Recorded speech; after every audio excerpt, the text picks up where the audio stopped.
All right, welcome to our next series of lectures in Unit 1, where we're looking at the overall question, what is life? And so today, our lecture is going to be looking at those characteristics of life, or in other words, what are a list that would describe something as being living, no matter what type of organism we're talking about. So, you know, let's kind of put ourselves in this particular type of mindset. Generally, you just did an assignment where you were looking at different types of pictures and trying to figure out, was it living or non-living. And so you get to examples like what we're seeing pictured here, and it's really kind of hard to say right off the bat this is alive, because there's a lot of living features, but also a lot of non-living features featured here. So going back to that question we had before was, what's alive? And so we got to introduce two particular terms for this. The first one is biotic. And so if you're following along on your guided notes, you should see spaces to fill in for these particular entries. So first one is biotic. Now, big thing is keep in mind with a lot of these prefixes, you can kind of tell what the term means. So bio in general means life, and abiotic, with a being a prefix for no or non, would be abiotic, would be non-living. And so with our list that we're going to look at, it's going to be a two-part series, but look at what are the common traits that make things a living organism. And so you may have done a lab in which, or an assignment in which you looked at these characteristics and tried to come up with a list of what is considered living. So let's go ahead and take a look at that list here. So the very first thing that ties all living organisms on planet Earth is the fact that there is a presence of cells, okay? If you are a living organism, you are at least made up of one or more cells. And we consider, again, cells a lot of times are considered to be the basic unit of life. Because if you are anything smaller than a cell, you're not considered alive. So that would be like a molecule of water. That is not a living entity. And so we consider to be, again, the basic unit of life, same way of saying it's considered to be the smallest unit of organism. Now, with that also comes this word right here, organization.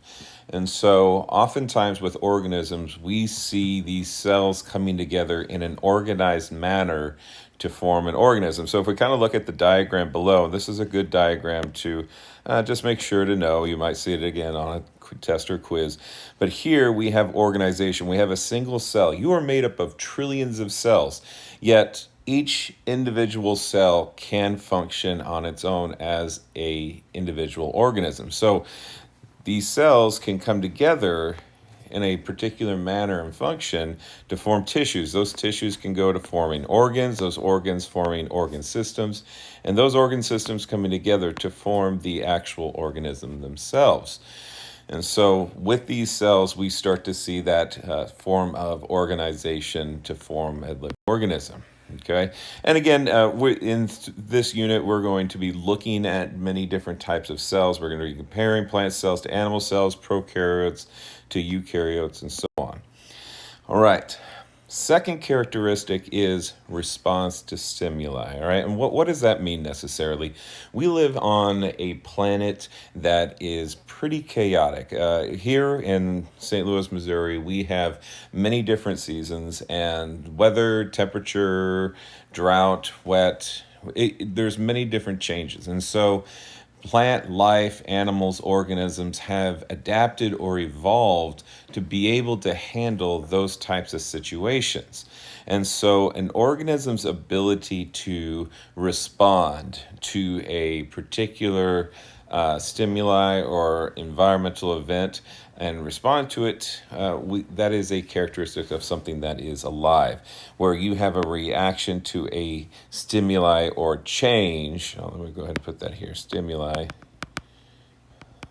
or change in the environment. So examples of this would be your eye, protecting the delicate cells in the back of your eye, the iris closing to prevent a lot of sunlight from coming in, the pain receptors to let you know that there is something too hot that can damage your cells, and then plants growing towards their ultimate energy source.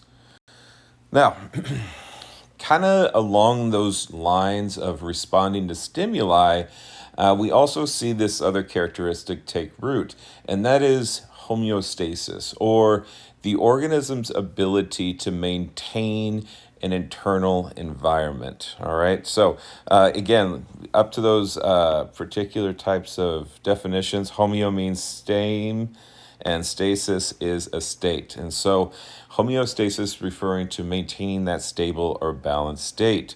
Let's just use humans as an example.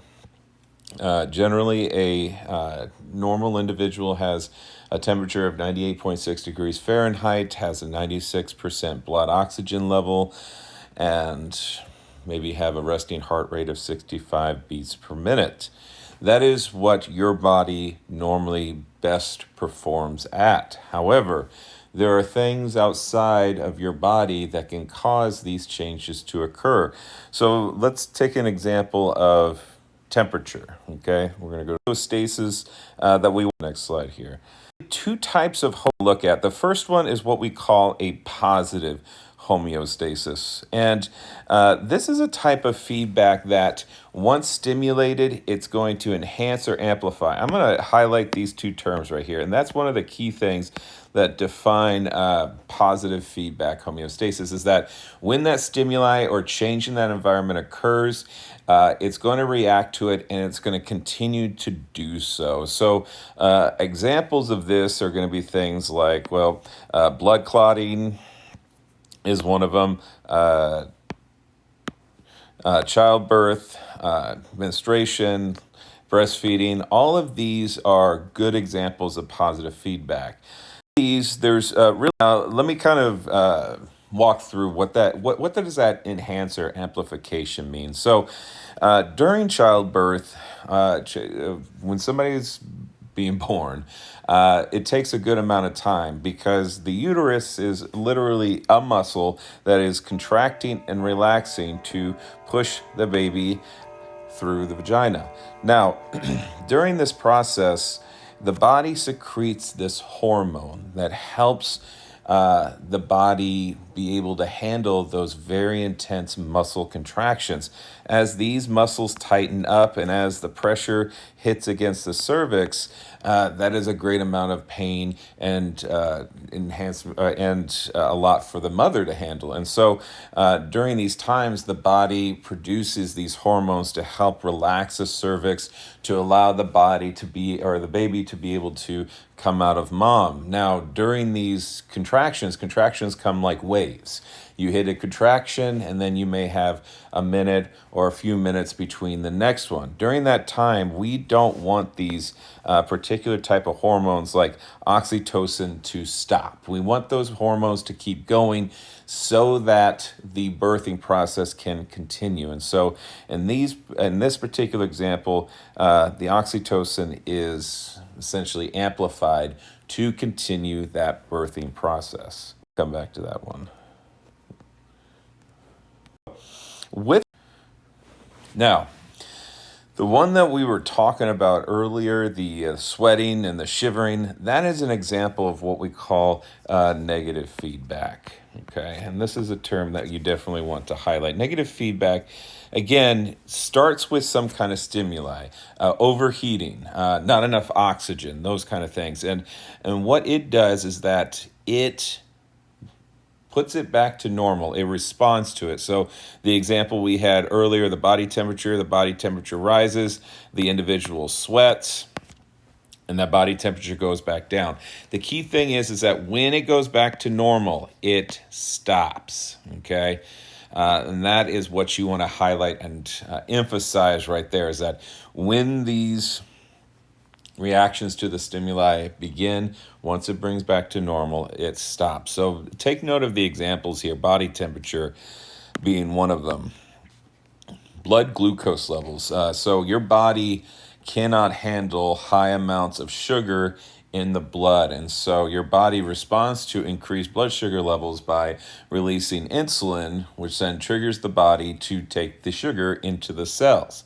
However, if the blood sugar level becomes too low, that could be just as dangerous of having too much blood sugar. And so the body has to stop the insulin so that you maintain a normal amount of blood sugar levels. Same thing with ADH nephrons in your kidneys, that you want to maintain a certain amount of fluid in your body. If you drink too much, you're going to pee more.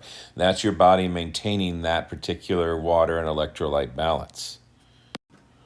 So, in homeostasis here, normally we are 98.6 degrees Fahrenheit. However, as we have seen this summer especially, the heat coming in, the air temperature being above 90 degrees, that overall is going to cause our bodies to start going up in temperature, going higher than the 98.6 degrees. Now, why is that potentially bad? Well, as we're going to find out later on in the year, our cells, our enzymes, our proteins all function best at a particular temperature. When the temperature begins to rise, we don't see those enzymes, those proteins functioning as well. And if the temperature becomes too high, then the cell could potentially die from it. And organisms have evolved to realize that they have to compensate for that. And so they develop mechanisms by which to